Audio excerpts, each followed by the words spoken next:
Hello friends, Hindi के वे question जो पिछले साल पूछे गए हैं, पूछ देख लेते हैं एक बार। कौन सी भाववाचक संज्ञा बनी हुई सर्वनाम है? तो ये है एकता।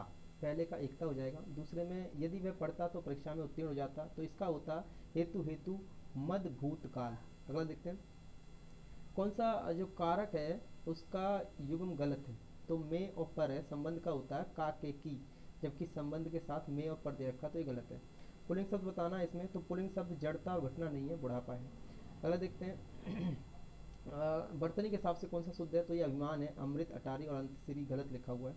जिसका निर्णय ना हो सका हो उसे अनिर्णित कहते हैं, जबकि आगे देखते हैं। पर्यायवाची शब्द बताना है तोता का, तोता का होता है सुग्गा। अगला देखते हैं।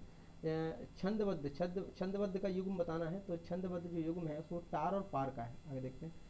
बुराई में जो प्रत्यय है वो बताना है, तो ई जो प्रत्यय है ये है। प्रत्यय क्या होता है? प्रत्यय वो शब्द होते हैं जो पीछे लग जाते हैं और उसका अर्थ बदल देते हैं शब्द का। आगे देख लेते हैं। वाक्य में कर्तृवाच्य का प्रयोग कीजिए, तो कर्तृवाच्य का प्रयोग जो हुआ है वो हुआ है मीनू स्कूल जाती है, इसमें हुआ है। रमेश पुस्तक लाव में नहीं हुआ। बैठा नहीं जाता, ये भी नहीं है। आगे देखते हैं।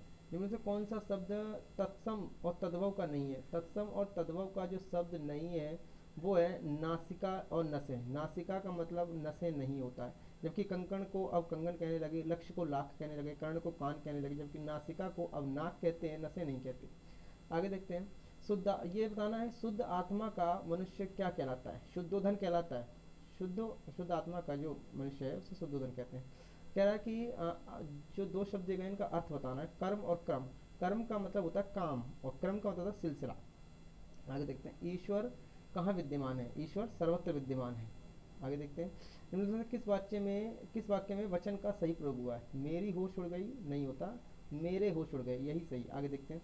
दिए गए शब्द में संधि के रूप में आ, पहचान करनी है, तो इसमें मध्य अवधि, मध्य अवधि को अगर देखें तो इसमें दीर्घ संधि है, क्योंकि इसमें मध्य जमा अव धी, तो जिसमें आ जाता है आ जाता है बीच में, उसमें दीर्घ संधि होती है। आगे देखते हैं। अंदर, अन्यत्र, आगे, ऊपर, ये किस प्रकार के उदाहरण हैं? किस शब्द के उदाहरण हैं? तो यह है स्थानवाचक क्रिया विशेषण के। ये किसी स्थान की स्थानवाचक क्रिया की विशेषता बताने वाले शब्द हैं, इसलिए स्थानवाचक क्रिया है ये। आगे देखते हैं। शब्द का पर्यायवाची शब्द बताना है संज्ञाहीन, तो जिसकी जो संज्ञाहीन है, जिसका कोई नाम ही नहीं, उसे कहते हैं बेसुध। आगे देखते हैं। शुद्ध वर्तनी बतानी है कि महत्वपूर्ण तो गलत लिखा हुआ है, परीक्षा भी गलत लिखा हुआ है, इसमें ई की मात्रा इधर से चढ़नी थी। दीवार सही लिखा हुआ है। अगर हम देखें विलोम शब्द बताना है दिए गए शब्द का, हृस्व, हृस्व का विलोम शब्द होता है दीर्घ, क्योंकि हृस्व का मतलब होता है लघु। आगे देखते हैं। कह रहा है विराम चिन्ह कौन सा है जो दिया गया है? ये विराम चिन्ह है प्रश्नवाचक। अगले देखते हैं। बहुत ज़्यादा उत्तेजित होना, इसका क्या, इसका कोई लोकोक्ति बनती है क्या? तो बनती है अगिया बेताल होना। अगिया बेताल होने का मतलब है बहुत ज़्यादा उत्तेजित होना। यदि किसी पद या वाक्यांश के अर्थ का ज्ञान कराना हो तो किस विराम चिन्ह का प्रयोग करते हैं? तो वो कोष्ठक का करते हैं। अगर हमें कुछ बताना हो कि इसका इस पद का अर्थ क्या है तो हम वहाँ पर कोष्ठक लगा देते हैं, यानी ब्रैकेट लगा देते हैं। आगे देखते हैं। जोखिम मोल लेना, इसका लोकोक्ति क्या है? मतलब ओखली में सिर देना, इसे ही कहते हैं जोखिम मोल लेना। आगे देखते हैं। तुम मुझे पसंद हो, इसमें जो वाक्य में पुरुष है वो क्या है तो बताना है। तो जो प्रथम पुरुष होता है वो मैं और हम होता है। जो जो मध्यम पुरुष होता है वो तुम होता है या तू होता है या आप होता है। लेकिन जो अन्य पुरुष होता है बाकी सभी बचे हुए या किसी का नाम या अन्य पुरुष होते हैं, तो इसमें तुम दिया हुआ है जो कि मध्यम पुरुष है। दोगुना लाभ होना का क्या लोकोक्ति है? तो ये है आम के आम गुठलियों के दाम। अगला देखते हैं। निरंतर कठोर परिश्रम करना, इसमें क्या जो मुहावरा बताना है कि निरंतर कठोर परिश्रम करने का मतलब है दिन रात एक करना। अगला है दिए गए वाक्यों में शुद्ध वाक्य का चयन कीजिए। तो दिए गए वाक्यों में जो शुद्ध वाक्य है वो है सुबह हमको 2 गिलास गुनगुना गर्म पानी पीना चाहिए। ये गलत है। देखिए गर्म और गुनगुना एक ही बात होती है, इसलिए गर्म और गुनगुना दोनों एक साथ नहीं लगाने। सुबह उठकर सबको 2 गिलास गर्म पानी पीना चाहिए, ये सही है।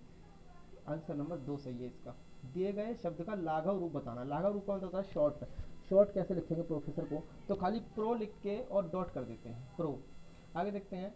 कमल सॉरी कलम तोड़ना, कलम तोड़ना का मतलब होता है बहुत अच्छा लिखना। कलम तोड़ना का मतलब होता है बहुत अच्छा लिखना। गांठ का पक्का होना, गांठ का पक्का होने का मतलब है धन संभाल के रखना। आगे देखिए। बच्चे मैदान में खेलते हैं, बच्चे मैदान में खेलते हैं, इसमें पक्ष बताना है, तो इसमें नित्य पक्ष है। जो भी इंडेफिनिट टेंस होते हैं वो सभी नित्य पक्ष होते हैं। आगे देखते हैं, और जो जो भी कंटिन्यूस टेंस होते हैं वो सभी सातत्य पक्ष होते हैं, और जो परफेक्ट होते हैं वो पूर्ण पक्ष होते हैं। आगे देखते हैं, गिन गिन कर पैर रखना। इसमें जो मुहावरा है वो बताना है, गिन गिन कर पैर रखना, इसका मतलब है अत्यधिक सावधानी बरतना।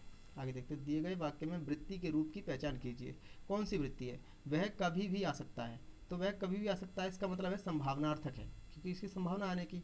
ठीक है, दिए गए वाक्य की रूप की पहचान कीजिए। वाक्य के रूप में साहसी व्यक्ति उन्नति करते हैं, तो इसमें जो वाक्य है वो सरल वाक्य है, ना मिश्र वाक्य है ना संयुक्त वाक्य है।